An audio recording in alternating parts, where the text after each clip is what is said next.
Hi everyone, I'm Shiv, Community Engagement Manager at EMC. I also work with Mixmag ANZ. Welcome back to Grassroots Rising, Community Radio Power in APAC, presented by EMC and Mixmag Asia. In this second part, we're looking at the now and the future of community radio across the region. I'm thrilled to be co-hosting today's conversation with Arun. As Shiv said, my name's Arun. I'm based in Hong Kong and I'm the director of Mixmag Asia. My role pretty much surrounds growing the brand in the region and driving the business and the energy behind the platform.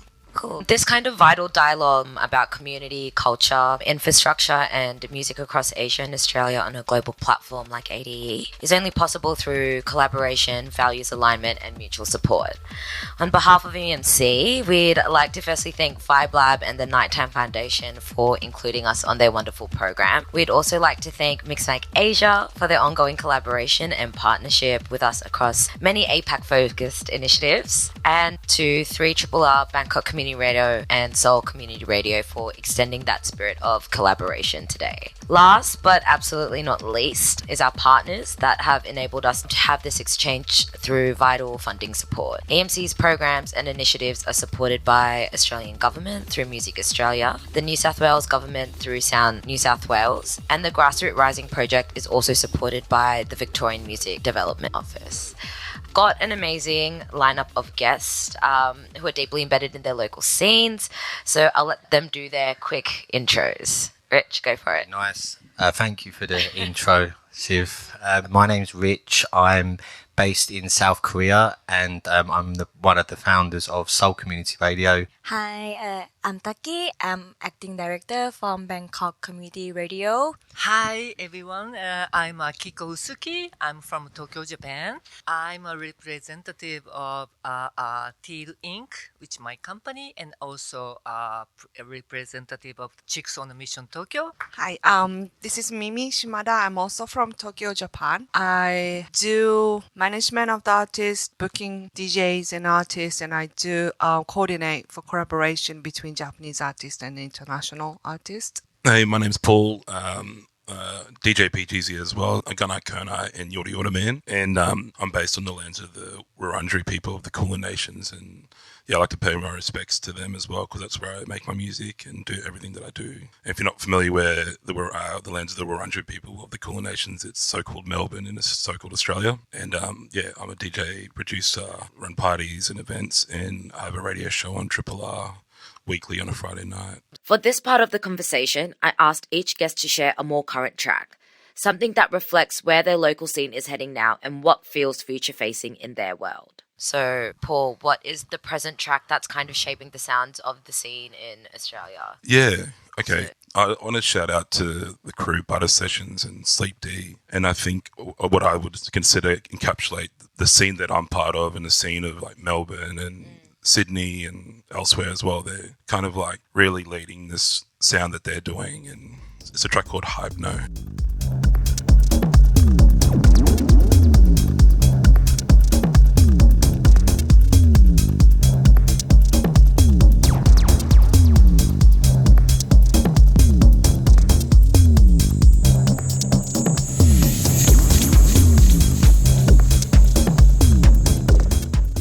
Do you want me to speak more on that? Yeah, I was just going to say, I think Sleep D contextually across Australia have really cemented themselves. Yeah.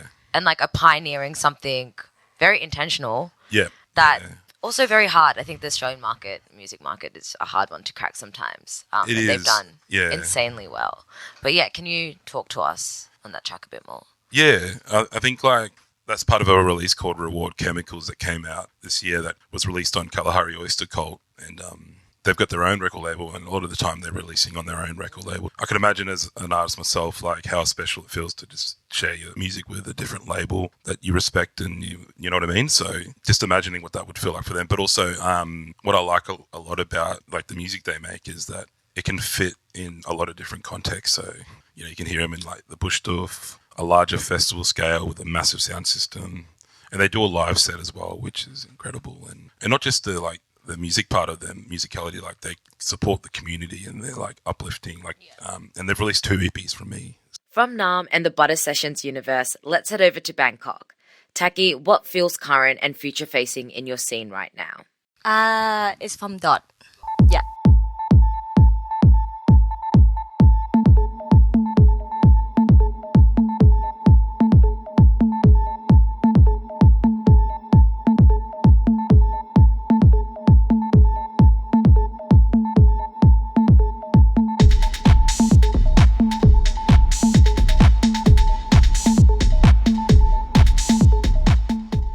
So I would say if I thinking about Bangkok and producer, Dot is the first person who come out to me because we have so many good producers like Sanju, Salayu. But for me, Dot maybe is the first person who going outside and show this is Bangkok sound. And I think he's the first person during that time that played minimal and started producing. He's so into that, like he have a contest like every day that he have to produce one track every day. So he have his own track like more like 1,000 already.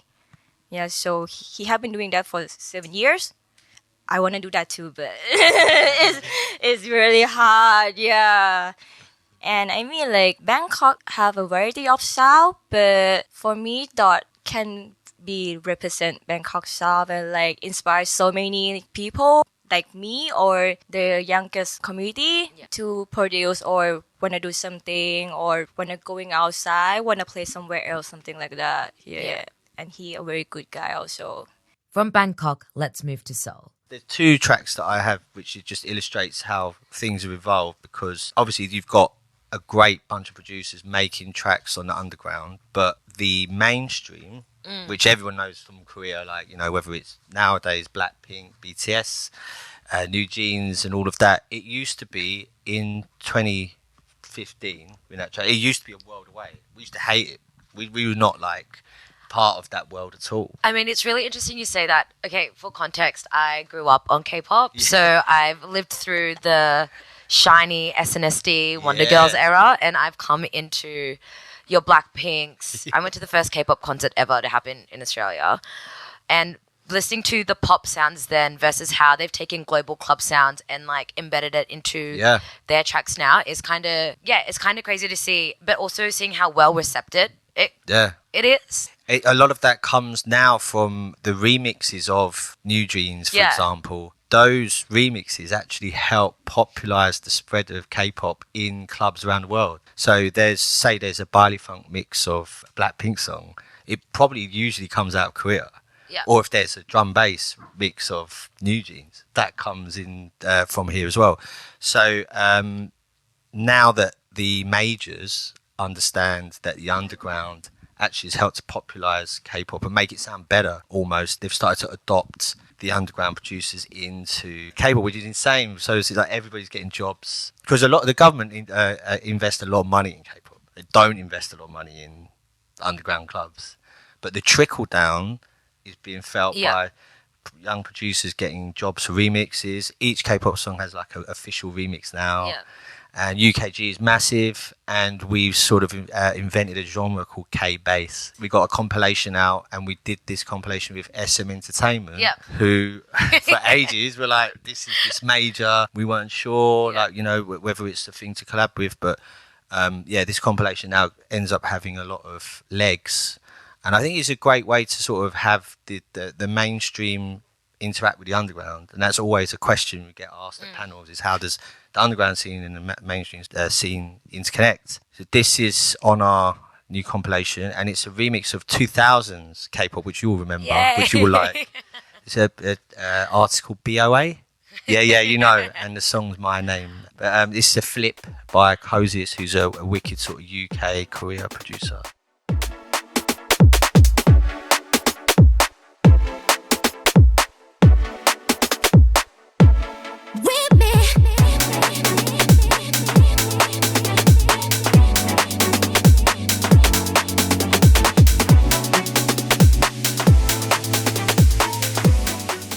From Seoul's underground feeding into the mainstream, let's shift to Tokyo.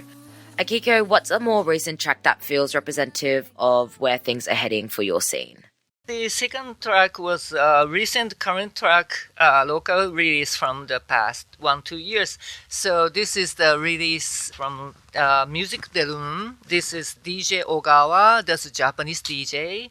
And also OMB, this is also the name of the artist. That was released last year. And this track was played by Eunan Kataneo and all the other very famous DJs. And why I choose, because I work with DJ Ogawa, so I know this song very well. And also, there is so many releases from Japan, but we don't see so many active playing in all the different DJs. So I'm proud of this music, and also, yeah, this is the latest release for me.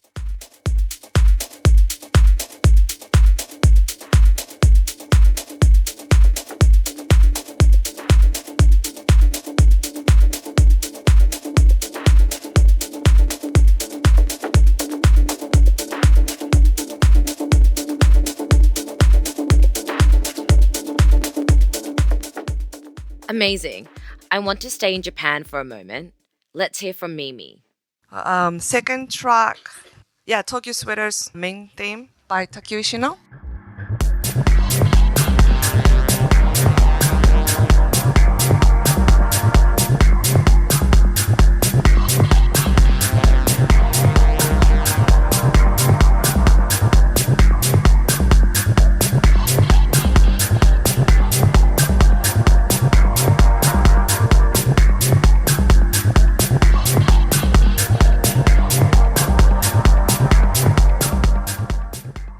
Okay, so I chose this song because Takkyu Ishino has been in this scene for a long time as well. And this Netflix original drama called Swindlers, Tokyo Swindlers, that becomes really #1 drama in the world. And actually, it's about fraud to sell the land rights in Japan. And it's really mysterious and funny, wild drama. And Takkyu Ishino brings all mysterious mood to this drama. And actually, this song re-educate the new generation of what techno is and what dance music can bring. You know, the music can bring you like mysterious, dark world.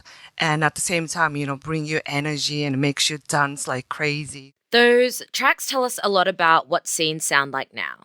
But what I also want to ask is what community radio needs in order to sustain and grow those scenes over time. Rich, how do you keep the growth rooted in community? I think the first bit of our phase of growth was to really just show soul. And then the next phase of it was how do you innovate upon radio? We were quite lucky because we had the advent of YouTube Live, Facebook Live. We originally started off as purely audio in a type of NTS rinse style. And then the advent of video actually allowed people to see Asian faces, people from the scene, how they look, how they dance, how they mix, how they play. And I just think that was a really powerful thing for people in Asia to show that. Because, I don't really need to see UK people play in the radio, but I think a lot of people are interested in seeing Asia scene people play. I think that's more of a thing. And I think the phase, like the current phase, is really doubling down on the community and the very diverse communities we have in Seoul and also now amongst the Korea diaspora. So we went to London for South by Southwest and we did a party in a Korean supermarket over there, which shows that, you know, there's a thriving Korean diaspora there. And they were just dying for us to come because that was how they could link back to what was happening in the country where they're from. So when people visit Korea, it's a place to come as a hub as well. So I think that to keep it sustainable, you need to engage the communities. And I think after that, it becomes easier to sort of upsell it to brands that want to access youthful communities and they can't without things like us. So I just think that's worth a certain price and you shouldn't undersell it. Takky, what does that look like in practice for Bangkok Community Radio? Yeah, so for us, because it's still very new, right? So now everything is still messy, I would say. But for the collaborations, I think in Thailand is a bit different from Seoul. It's really hard. For example, like if you want to collab with this brand, our music-wise or target is super different. So it really hard sometimes to get a collab with a big branding. We try to start with the small brand first and try to like growing up slowly from that. I think keep try. Like if we can build from the small brand, like maybe like one day we can collapse, or maybe like we try to find somewhere new for them to like make them interesting. Because I think this day the party is not enough to represent the music or the artist, right? It's more than that. Like maybe they want something more creative or like outdoor, more than like we just do the party, something like that. Once a station starts growing, another question comes up. Who gets the platform? How are those decisions made? And how do we keep creating a space for new people? We have two types of a resident now. First one is the resident that have to come to the studio like once a month, Friday, Saturday, Sunday. And we also have a resident that will send us online, which means they will like living around the world, for example, like Belgium, UK, something like that. So we will focusing more on the people who come to the studio most. And how we shoot the resident is back in the day is more like friends. But now like when we know a new face or like see someone new in the scene, so we try to get them together with us and like give them a spotlight. So it's mean every time that we do party or I do a booking, the lineup not gonna be the same. So I will change every time. Like for example, last year we booked this 3 DJ for a Wonder Fruit. So next year we will change to someone new that like have the same potential, but no one know it. We've spoken about artists, residents, and curation, but community radio is also about participation. Mimi, from your perspective in Japan, how do radio stations engage listeners beyond simply broadcasting to them? Twitter, X, is still huge in Japan, believe it or not. A lot of radio stations or program actually they use Twitter X to like activate and engage with listeners. So they still get like requests of songs like all days. Like, what do you want me to play? And they just tweet it like, okay, can you play this and that? And they sometimes ask questions and they provide episodes of something to relate to the music they are playing. So it's kind of like back in the days, they still do and communicate with listeners using Twitter.